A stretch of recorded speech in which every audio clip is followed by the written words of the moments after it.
Goody, goody gumdrop. I love talking about the yamas and niyamas. I love talking about the eight-limbed path of yoga, and I love talking with you and hanging out with you, and that we're doing this every Wednesday at 7 Yay! o'clock. Yes, yes, yes. So exciting. The Yamas and the Niyamas. Part of my thinking that yoga is more than just the poses. Like that, when someone asks, like, what is yoga? If it's not just the poses, what is it? I think, well, it's also meditation. But in the back of my mind, this little like Yamas and Niyamas song kind of plays because they're so cool. I they're agree. they're really great. They're like great suggestions for how to live um, a life where people would want you to be their neighbor or daughter-in-law or their child. Yeah, a life where like the first yama, nonviolence, ahimsa, where we practice nonviolence, ahimsa with ourselves and also with each other and with our neighbors and with our kids and our pets and our parents and the people that slammed on their brakes in front of us on the freeway. Oh, bless them. Ahimsa them. Ahimsa me to them. Yeah. I think I'm reading here in my little booklet about ahimsa. And so it says here, a sentence associated with ahimsa is, I am kind and compassionate toward all living creatures. And I think this is why some people think this is the ideology behind why some people are practice yoga and they become vegetarian. It's their way of practicing ahimsa. So something to think about. I'm not a vegetarian, but I still do my best to practice ahimsa. I'm not a vegetarian anymore either, but I want to be, but I really do feel better with some of the extra iron I think that I get. Um, especially on the monthly. Yeah.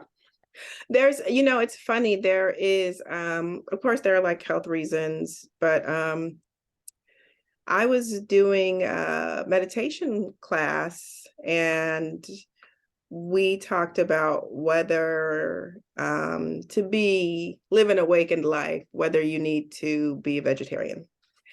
And the teacher was talking about how the Buddha went around, or his monks took up, um, they took up alms, and how people gave fish, they ate fish. And of course, fish and pork, it's in the Bible. So I think that there is some context if you're looking for like that sort of a doctrine. Um, I personally don't really, really need that.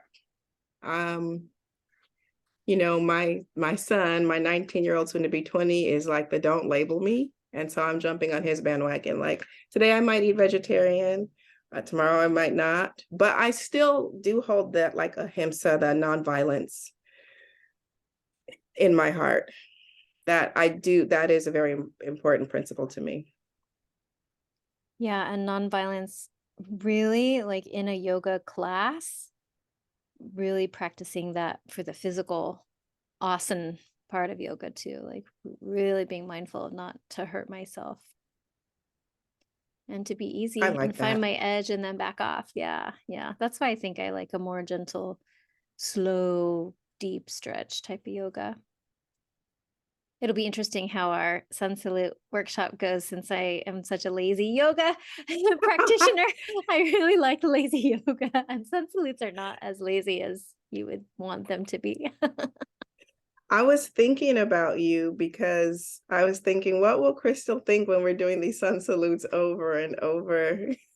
I don't think we're gonna need to do them over and over. I think maybe just those long, slow holds.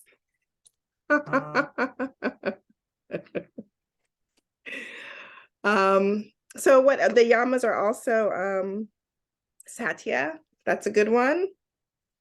Yeah. I am And I like honest in thought. honest in thought, truthfulness. And again, taking it here first, like, am I being honest with myself about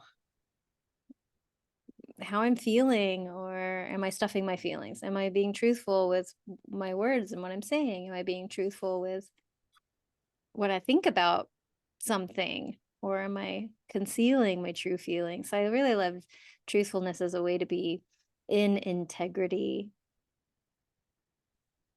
And It's true. And I remember like a couple of years ago,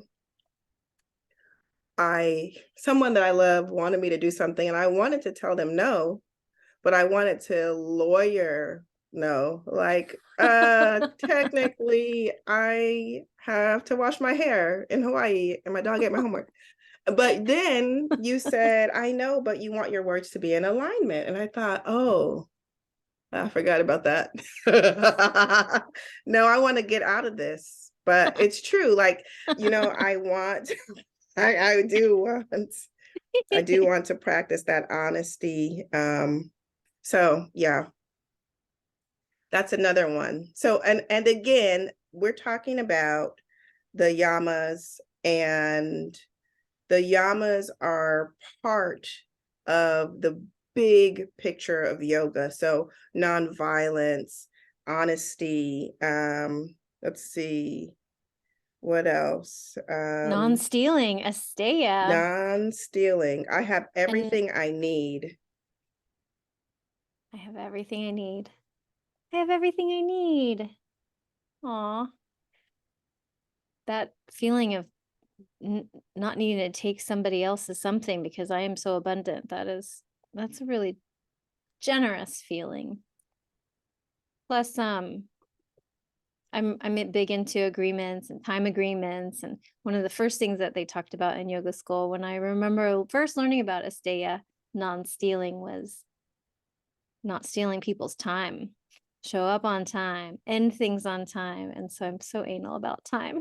I like to start things exactly when I say I'm going to start them. Even 5 minutes late, I'm just like, oh, this feels terrible. I'm stealing people's time because they're waiting for people to log on Zoom.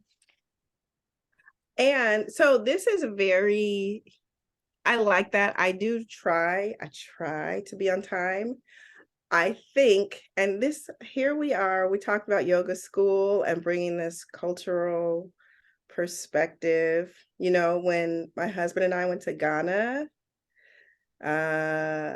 one of our teachers told us Black people are in time, not always on time. And I was like, you have blown my mind. I've been fighting myself. I'm in time. So, anywho, just a little. Or sometimes some Black people say CP time, like color people time, is not going to start on time. There's always that rub, but then as a lawyer, that doesn't fly in court. I'm like, Your Honor, I am in time. I'm not on time, first of all. He's like, We no, have you're that too in sanctioned. Guam. We have island time in Guam, like if you want my family to show up on time, you tell them to come an hour beforehand, except for there's like one or two family members that don't do island time. I know. When I have a party, it's like none of my Black friends are like the first ones there. Oh, my one friend, Francesca, she is, but I'm like, you guys are on early. They're like, no, no, you said 7. I'm like, well, oh. See, what happened was I was in time and you guys were on time. And then that's where we So bring in non-grasping or non-attachment, the aparigraha. I'm unattached. I get it sometimes. Things I happen accept and it's things just, as they are. yes. I want to say one more thing about non-stealing that I think is really interesting. When you go to yoga studios and people put like their wallets and their shoes and their social security cards and blood types and the mother's last name and keys to their house right there. And I'm like, why are we doing this? I never do that. I always bring a little purse and I put some things out there, but I just bring my stuff with me. It's, I mean, I'm not going to steal anyone's things, but everybody has not read these yamas. I know, because I still have clients. So, but that's the practice. I mean, I like the space. I like the thought of that space, right? And I do work to get there, but for me, it's just like a balance. I don't want to be sitting in yoga class and like worried that someone's going to, somebody's not up on their yamas and niyamas. Especially So, like these $1,000 phones that they sell these days. yeah, yeah. Even keys to the car, like yeah. That balance, like you said, that balance of not being in a fear place, but also just not being attached to our stuff too. It's true. It's a balance. I read this book years ago by Alice Walker, and it was called Warrior Marks. And she tells the story. She was in Africa, and I feel like she was like in the central eastern part of the country, but I could have that wrong. At any rate, she was so happy to be in Africa. And she was at a big dinner and she left her purse on the chair and someone tried to take it. And she talks about, again, really finding that balance. You're happy to be home, happy to be in the motherland, but at the same time, people do still have to survive. And, she was in a country that was economically poor, and, she almost lost her purse. So, it's just a lesson learned. You don't have to get too idealistic about it. Yeah, lock your doors. Yeah. Unless you're in Canada, if you're lucky enough to be in Canada. That's right. Lock your doors unless you're in Canada. The fifth yama is brahmacharya, or one of the five. I don't think there's an order really, but one of the five is brahmacharya, which is the one of like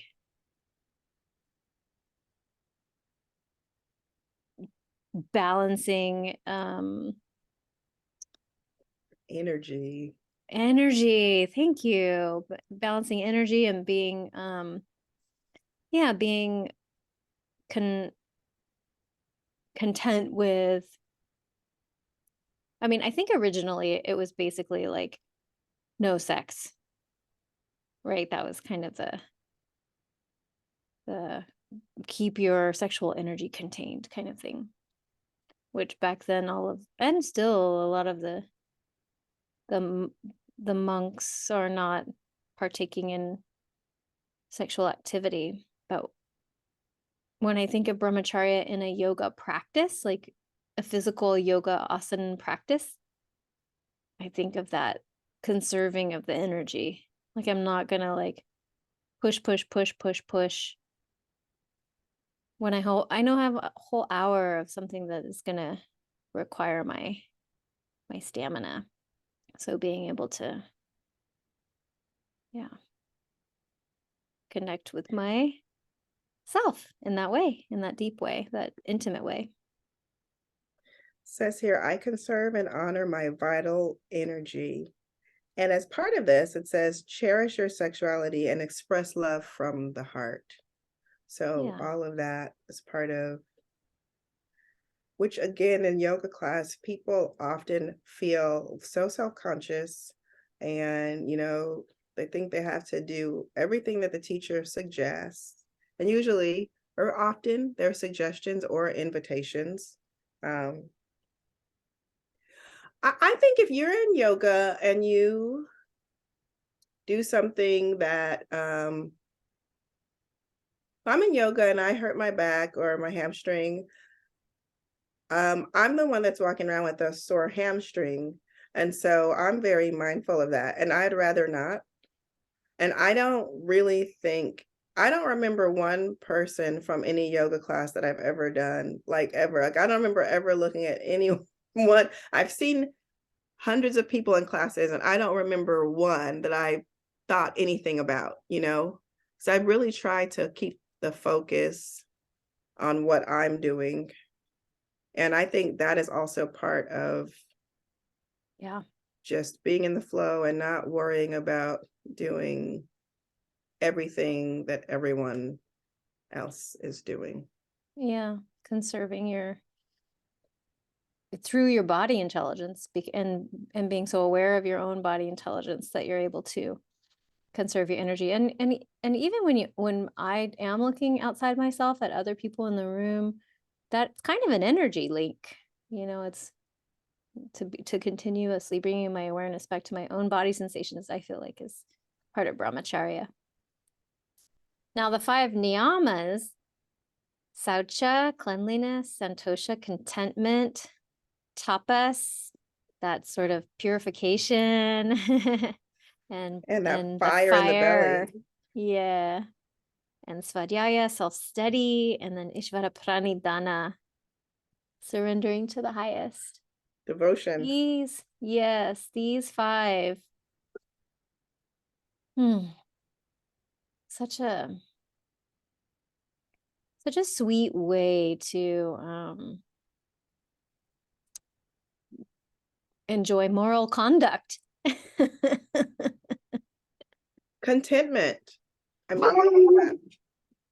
sorry guys, that's my puppy. Contentment, santosha. Like, I love the idea of getting into a practice where you're thinking about being content.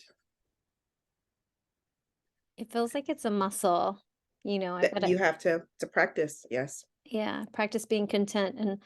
And I think one of my favorite practices, like how to get content, is like just getting good with what is. Can I be content with my anger?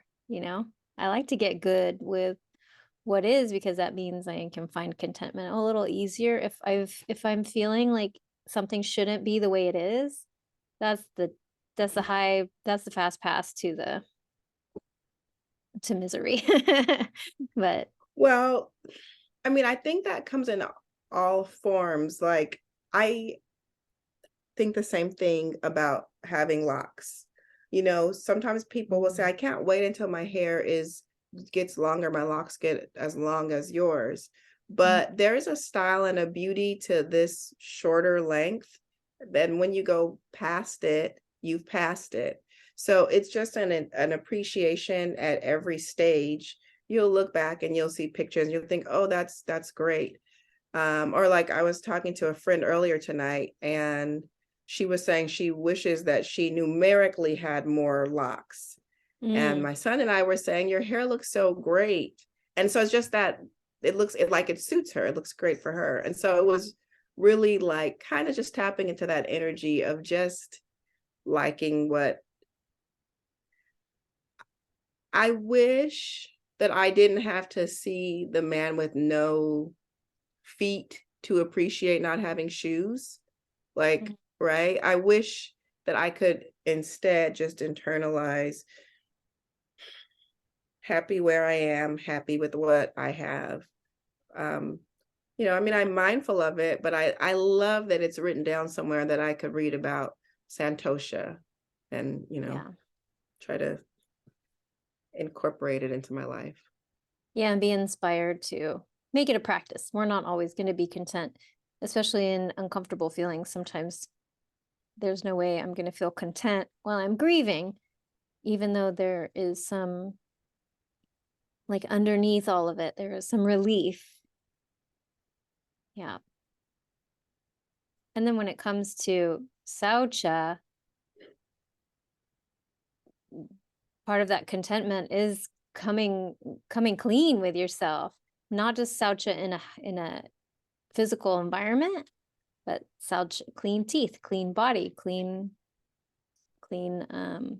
thoughts. That idea of sauca as a cleansing practice. Clear mind, body, and surroundings. I heard in one of the sits that I did, the meditation sits that I did this weekend, the question was, how do you stay motivated to keep meditating. And one of the ladies said, people said all kinds of things, but she said, sometimes I just go through and I have, I straighten up the area that I'm going to meditate, and maybe I'll get like a new candle and, fluff up she sits on a meditation cushion, I think, fluff up my cushion and fold my blanket. And I thought, oh, that is, sometimes it's like, even when you clean your desk, I always love to clean my desk on Friday, because I pretend it's going to make Monday a little bit easier to, slide into. But it is nice to have clean desk, clean your car out. Yeah. It makes a huge difference to have fasting too, like cleaning the digestive system and the digestive tract, and eating clean, eating food that's really food. Yeah. So Crystal and I did, we've done a couple of times, what would you call it? Like, the not really Navaratri, fasting. yeah. You The can eating fast at with it, but night. we've done like fruit during the day, like fruit and yogurt, and then one sattvic meal at night. Yeah. It's coming up. It's coming up, and it's like, man, it's 9 days and you're really focused on clean eating, and you have that one full meal for dinner. And so Crystal and I were talking about like our supper, right? Isn't that what folks say when they have like an early dinner? 4 Because we've o'clock had fruit supper. and yogurt like 4 o'clock, 3:52. My husband's like, is that the thing that where you get mad at 4? I'm like, no. I'm like, that's the first day, but it's the 9 eating nights fruit. of the goddess, the descent and of Shakti. Yes, I do love it. Yeah. So those are any more niyamas that you want to talk about? Yeah, looking at tapas. We got so excited about our tapas, the burning desire, what keeps us going, the like how it's easier to get something going once it's going, like the log on the fire, like you get the fire going and then it just keeps going. All you have to do is add a log on it, but it takes a little effort to get the fire going. You gotta get kindling and blow and fan and build up the tapas. But then once you've got the tapas, it's easy. So this is like making it to yoga, making it to meditation, doing things out of habit. It just takes some effort at first, and then that burning desire keeps it going. It keeps itself going. Yeah, I love the connection to fire with this tapas. It says here in our little book, I use the fire within to change myself for the better. And I love tapas. Like, I love this topic. I've done classes on it. I love the idea of having this burning desire in your belly to, again, I have to talk about my husband and his job. They used to tell, when he did community organizing, they would say, if someone was like really good, they'd be like, oh, she's got the fire in her belly. And, I'm like, when I came across tapas, I was like, yo, you guys have been on that tapas. Who knew? They've been on the tapas. They don't need to call it tapas, but they had the fire in their bellies. I just love it. I get such positive feedback whenever I cover this in my classes, because it's, talking about sun salute and that warming sun energy, and going through that process and bringing the fire from within, it can apply to so many things. So we might start on the mat.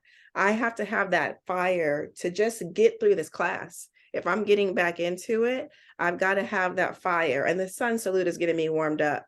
But once it's on your mind, you can carry it into whatever it is that you want. You might have a fire on your belly to start a meditation practice, or to just embrace any habit that you think is going to serve you better, or release a habit that's not maybe serving you so well. Tapas. I love it. Appetizers in Spain. Yes. But yeah, I love that too, how where did that saying come from, the fire in the belly? It's all borrowed. All the cultures have borrowed from each other, and it's funny how things stick. I know last week we talked a little bit about appropriation, and my 19-year-old and I were talking about it again, and I was saying, like, how do you share material in a way that's respectful and that is not appropriating? It's Yeah. difficult. I was telling my son, Black people, we have to deal with it all of the time. And, you know, where's the line? What is appropriation? Um, Caleb, my son, his boss said art always comes from art. And so that's kind of how she was answering, sort of like a appropriation question. Not cultural, but actual, like, copyright. But was thinking about that, and I mean, I don't know. I definitely don't have an answer. I know that yoga helps me. I know that I see a lot of crossovers with Christianity and with African cultures and my everyday life. I'm always talking about them, but I and also I am silly, but I always try to be respectful. I'm also sensitive to honoring and respecting, and I've definitely appropriated throughout my life, and I think just by being willing to study it, and this is a good kind of segue into svadhyaya, self-study, like being aware, like am I honoring the lineage of where I got this healing modality from? Am I honoring the lineage? And how do I do that? How do I honor the lineages? How do I honor my teachers, teachers, teachers, teachers, teachers? And I think one of the ways is just by saying it, like, thank you. Thank you all the way through history and time. Thank you to everyone who has brought this to me to be able to share with you. I know when I was first reading about cultural appropriation, there was a article that I read that talked about like the store owner, like the white shop lady who has who's selling like dream catchers and appropriating someone's culture to make money for themselves.